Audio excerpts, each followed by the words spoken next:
Students students Haryana GK की series में हमारा प्रैक्टिस सेट चला हुआ था। उसी नई वर्कशीट का प्रैक्टिस सेट जो है क्वेश्चन नंबर 24 से आगे शुरू करते हैं स्टूडेंट्स।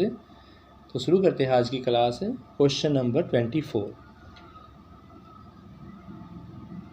1884 ईस्वी में लाला लाजपत राय किसके साथ रोहतक आए थे। यानी क्वेश्चन पूछा है स्टूडेंट्स कि 1884 ईस्वी में जब लाला लाजपत राय जी रोहतक आए थे वो किन के साथ आए थे। तो फर्स्ट है इसका दादाजी के साथ या चाचा जी के साथ या फर्स्ट और सेकंड दोनों के साथ आए थे या सिर्फ अपने पिताजी के साथ आए थे। तो स्टूडेंट्स इसका राइट आंसर क्या होगा। देखो स्टूडेंट, जो बच्चे पुराने हैं उनकी तैयारी अच्छी होगी और अपनी तैयारी को जांचने के लिए पेन पेंसिल कॉपी साथ लेके बैठे और चेक करें उनके कितने क्वेश्चन सही हैं। लेकिन जो नए बच्चे हैं, नए जुड़े हैं सीटी के लिए, उनको इस बात का ज्ञान नहीं होगा, तो वो अपना क्वेश्चंस लिख के तैयारी करें, तभी क्वेश्चन बार बार करने से पक्के होंगे। तो इसका राइट आंसर होगा स्टूडेंट्स अपने पिताजी के साथ वह रोहतक आए थे। कब? 1884 में। क्वेश्चन ये उल्टा भी पूछ सकते हैं कि लाला जी रोहतक आए अपने पिताजी के साथ, तो किस डेट में आए थे? 1884 ईस्वी में। नेक्स्ट क्वेश्चन है आपका, सत्यार्थ प्रकाश की किस कथा से हरियाणा के लोग काफ़ी प्रभावित हुए थे। क्वेश्चन ये पूछा गया है भाई कि सत्यार्थ प्रकाश की किस कथा से हरियाणा के लोग काफ़ी प्रभावित हुए थे। तो कौन सी कास्ट के लोग प्रभावित हुए थे ये पूछा गया है। क्या ब्राह्मण कास्ट थी, जाट कथा थी, या वही अहीर कथा थी, या सारे ही थे। तो ब्राह्मण कथा, जाट कथा और अहीर कथा या उपरोक्त सारों में से हरियाणा के जो लोग काफ़ी प्रभावित हुए थे वो हुए थे जाट की कथा से। किससे? वही जाट कथा से। नेक्स्ट है, इनमें से कौन सा कथन सत्य है। सत्य कथन आपको यहाँ पर छांटना है। फर्स्ट है, फ्रेजर दिल्ली का रेजिडेंट था। ये आपका गलत है, फ्रेजर दिल्ली का रेजिडेंट नहीं था। नेक्स्ट, शमसुद्दीन का संबंध लोहारू रियासत से था। ये भी गलत है। अन्या नामक शिकारी ने फ्रेजर की हत्या की थी। ये भी गलत है, लेकिन यहाँ पर सत्य पूछा गया स्टूडेंट्स। तो शमसुद्दीन व फ्रेजर में आपस में दुश्मनी थी, ये बिल्कुल सही है भाई।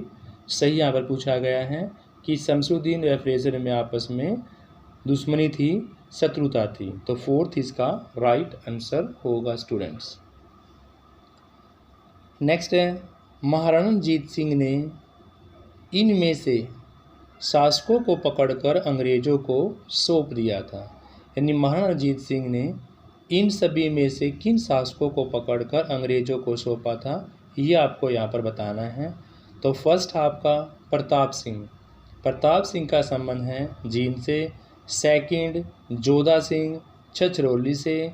तीसरा अजीत सिंह लाडवा से, या इनमें से कोई भी नहीं। तो भी प्रताप सिंह जींद, जोधा सिंह छछरौली और अजीत सिंह लाडवा, इनमें से किसको पकड़कर अंग्रेजों को सौंप दिया था। तो भी इसका राइट आंसर होगा स्टूडेंट्स प्रताप सिंह। प्रताप सिंह का संबंध जींद से था और इनको पकड़कर अंग्रेजों को सौंप दिया था। और स्टूडेंट्स इससे पिछले क्वेश्चन का आंसर था शमसुद्दीन व फ्रेजर में आपस में शत्रुता थी। क्वेश्चन नंबर 28 है,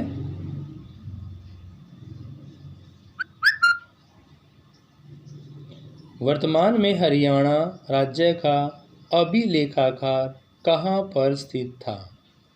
ये पुराना क्वेश्चन है भाई कि भी हरियाणा राज्य का अभिलेखागार कहाँ पर था। तो ऑप्शन के अकॉर्डिंग क्या अम्बाड़ा में था, पंचकुला में था, करनाल में था, या भाई चंडीगढ़ में था। तो हरियाणा राज्य का अभिलेखागार ऑप्शन के अकॉर्डिंग पंचकुला इसका राइट आंसर होगा। अभिलेखागार कहाँ पर था? पंचकुला में।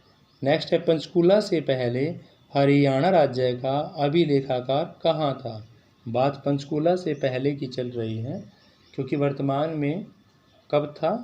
पंचकुला में था। पंचकुला से पहले कहाँ पर था? क्या सिरसा में था, करनाल में था, चंडीगढ़ में था या कुरुक्षेत्र में था? तो पंचकुला से पहले हरियाणा राज्य का अभिलेखागार जो था वो चंडीगढ़ में था स्टूडेंट्स। कहाँ पर था? चंडीगढ़ इसका राइट आंसर होगा स्टूडेंट्स।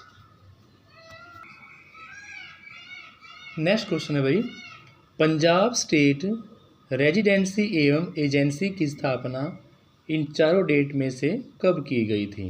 यानी कि पंजाब स्टेट रेजिडेंसी एवं एजेंसी की स्थापना कहाँ पर की गई? क्या 1923 में की गई, 1921 में की गई, 1925 में या 1920 में?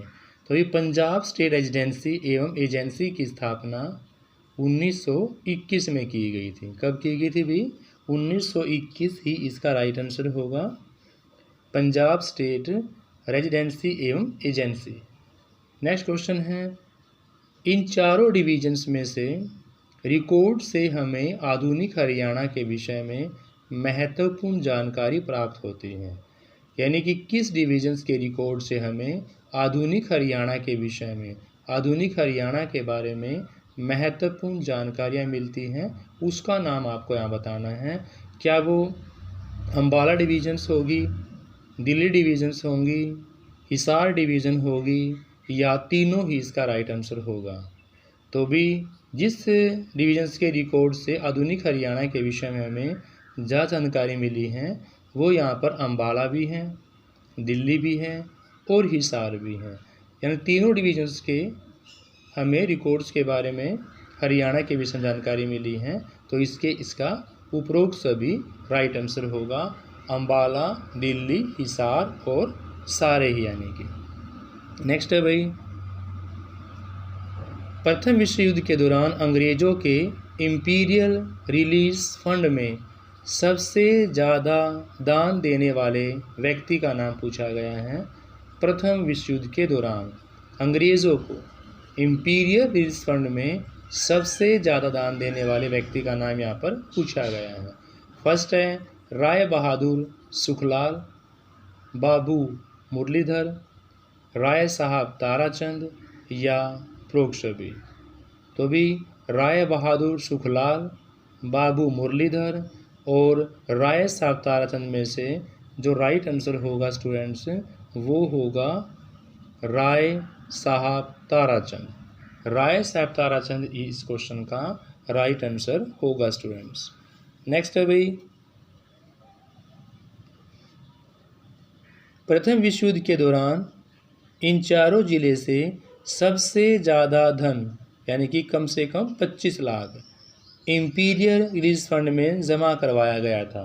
तो इम्पीरियल रिलीज फंड में 25 लाख रुपए से भी ज़्यादा धन जो जमा करवाया गया था वो इनमें से किस ज़िले से करवाया गया था? इन क्वेश्चन क्या पूछा गया है, प्रथम विश्व युद्ध के दौरान इन चारों जिलों में से सबसे ज़्यादा धन की वैल्यू पूछी गई है भाई 25 लाख रुपए इम्पीरियल रिलीज फंड में जमा करवाया गया था। क्या कैथल से करवाया गया था, क्या हिसार से करवाया गया था या भाई भिवानी से करवाया गया था या सिरसा से करवाया गया था? तो प्रथम विश्व युद्ध के दौरान सबसे ज़्यादा धन यानी कि 25 लाख रुपए इम्पीरियल रिलीज फंड में करवाए गए थे आपके भिवानी के द्वारा। ऑप्शन नंबर 3 इसका राइट आंसर होगा, क्या भाई? भिवानी। नेक्स्ट है, खिलाफत आंदोलन के दौरान हरियाणा में सरकार के वफादार मुसलमानों ने निमन संस्था का गठन किया था। यानी खिलाफत आंदोलन के दौरान हरियाणा में सरकार के वफादार मुसलमानों ने किस संस्था का गठन किया गया? संस्था के नाम देखो कैसे हैं, कैला ए मजलिस, रिफा ए आम या खैर खा मजलिस? इन चारों में से इनमें से कोई भी नहीं भाई।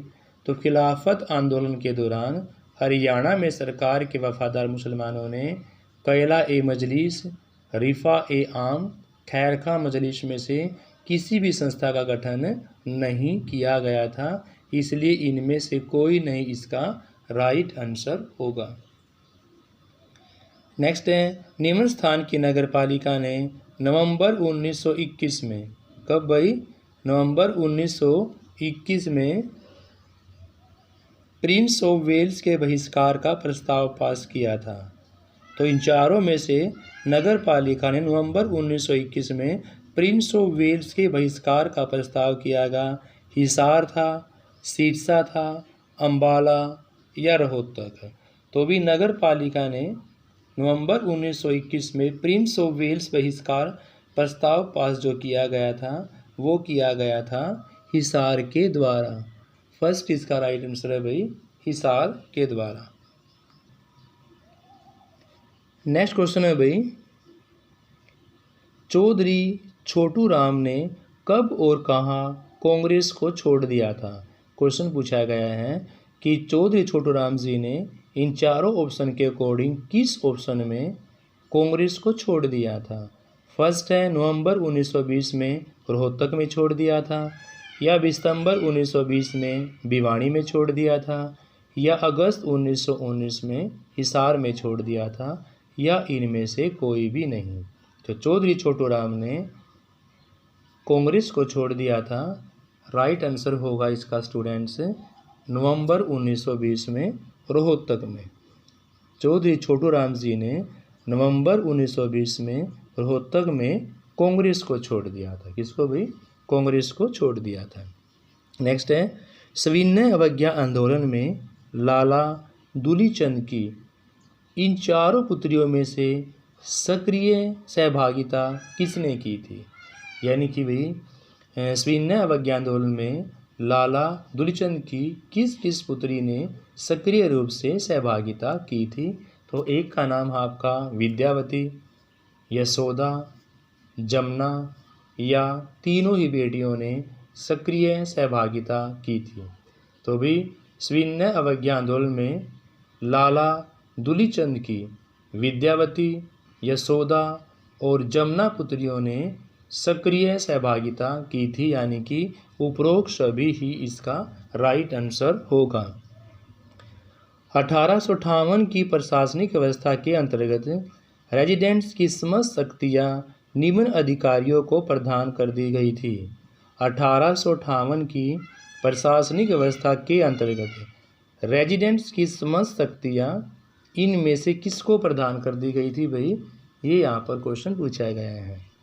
फर्स्ट है गवर्नर को, या कमिश्नर को, या सहायक कमिश्नर को, या इनमें से कोई नहीं।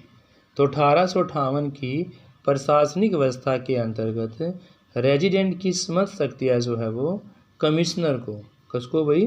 कमिश्नर को सौंप दी गई थी। कमिश्नर जिसका राइट आंसर होगा 1858 की प्रशासनिक व्यवस्था के अंतर्गत। क्वेश्चन नंबर 39, ब्रिटिश प्रशासन के अंतर्गत हरियाणा में प्रशासन की अंतिम इकाई का नाम पूछा गया है भाई कि ब्रिटिश प्रशासन के अंतर्गत हरियाणा में इन चारों में से अंतिम इकाई कौन सी थी? क्या भाई चौकीदार था, जेलदार था, नंबरदार था, या पटवारी था? प्रशासन की अंतिम इकाई, पहली इकाई नहीं पूछी गई है, अंतिम इकाई पूछी गई है भाई। तो इनमें से राइट आंसर क्या होगा? चौकीदार, जेलदार, नंबरदार और पटवारी। तो भी प्रशासन की अंतिम इकाई में आपका चौकीदार ही राइट आंसर होगा, क्योंकि प्रशासनिक इकाइयों में सबसे लास्ट में चौकीदार का नंबर ही आता है। नेक्स्ट क्वेश्चन है आपका, डिप्टी कमिश्नर फोर्सिव के अनुसार उत्तरी भारत में फांसी पर चढ़ने वाला प्रथम व्यक्ति का नाम पूछा गया है भाई। तो डिप्टी कमिश्नर फोर्सिव के अनुसार उत्तरी भारत में फांसी पर चढ़ने वाले व्यक्ति का नाम इन चारों में से क्या है? क्या मोहन सिंह सिख का है, सरूर सिंह मराठा का है, कप्तान सिंह राजपूत का है, या विक्रम सिंह हिंदू का है? तो बताइए भाई क्या इसका राइट आंसर होगा? डिप्टी कमिश्नर फोर्सिव के अनुसार जो फांसी पर चढ़ने वाले प्रथम व्यक्ति हैं वो है मोहन सिंह सिख। मोहन सिंह सिख ही इस क्वेश्चन का राइट आंसर होगा स्टूडेंट्स। नेक्स्ट क्वेश्चन है, इन चारों शासक को 1857 ईस्वी के विद्रोह के रूप में अंग्रेज़ों के द्वारा फांसी पर लटकाया गया। यानी इनमें से किस किस को 1857 ईस्वी के विद्रोह के रूप में अंग्रेज़ों द्वारा फांसी पर लटकाया गया।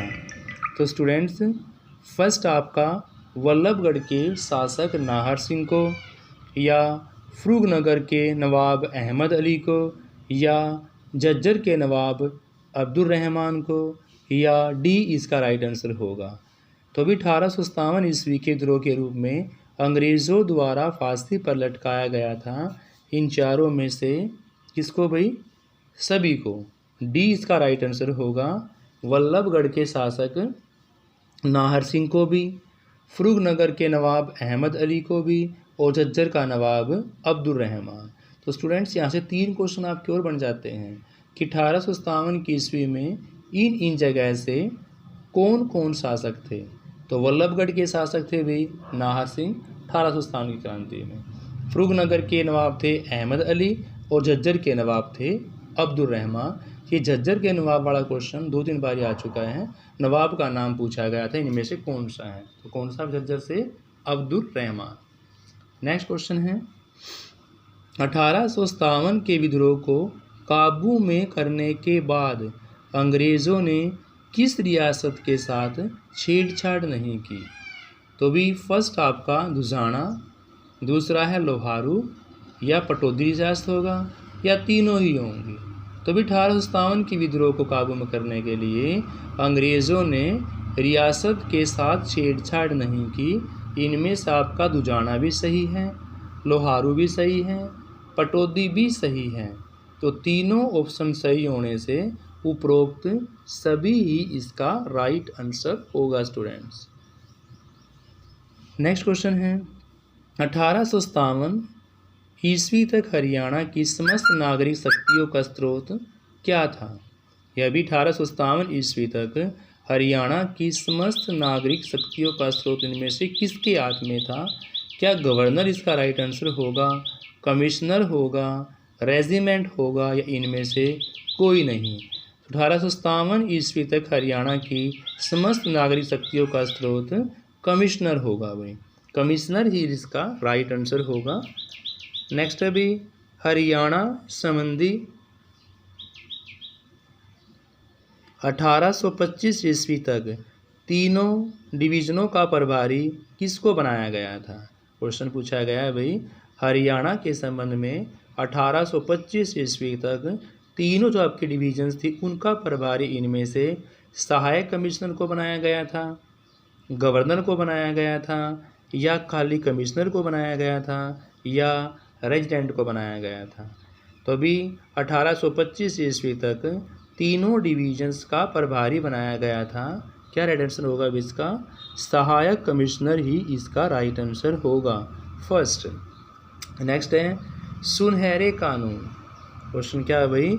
सुनहरे कानून इनमें से किसानों को, इन चारों किसानों नेताओं में से महानतम देन है, यानी कि किस नेता की महानतम देन है, ये यहाँ पर पूछे गए हैं सुनहरे कानून में। क्या चौधरी देवीलाल इसका राइट आंसर होगा, या लाला लाजपत राय जी होगा, या दोनों ने, या चौधरी छोटू राम ने? तो क्वेश्चन पूछा गया है सुनहरे कानून में से इन चारों में से किस नेता के किसानों को महानतम देन है? तो किसानों का मसीहा के नाम से कौन जाने जाते हैं भाई? बात यहाँ पर किसानों की चली हुई है, तो किसानों के मसीहा तो एक ही हैं, चौधरी छोटू राम इसका राइट आंसर होगा। स्टूडेंट्स, आज की वीडियो का लास्ट क्वेश्चन है भाई, 1937 ईस्वी में यूनिस्ट सरकार ने किस हरियाणवी को पंजाब सरकार में संसदीय सचिव बनाया था? इन चारों में से भाई 1937 ईस्वी में यूनिस्ट सरकार ने हरियाणवी को पंजाब सरकार में संसदीय सचिव का पद दिया गया, ये आपको यहाँ बताना है। फर्स्ट है लाला लाजपत राय जी, चौधरी छोटूराम जी, या चौधरी टीकाराम जी, या फोर्थ आपका लाला दुलीचंद। तो भी इन चारों में से जो आपका राइट आंसर होगा, जिसने पंजाब सरकार में संसदीय सचिव का पद संभाला, वो थे चौधरी टीकाराम। चौधरी टीकाराम ही इसका राइट आंसर होगा स्टूडेंट्स। तो स्टूडेंट्स हरियाणा जीके की जितने प्रीवियस ईयर क्वेश्चन हैं उनकी वीडियो यहाँ पर सारी प्लेलिस्ट में डाली गई है, तो स्टूडेंट्स उनको जाकर भी देख सकते हैं। Thank you students.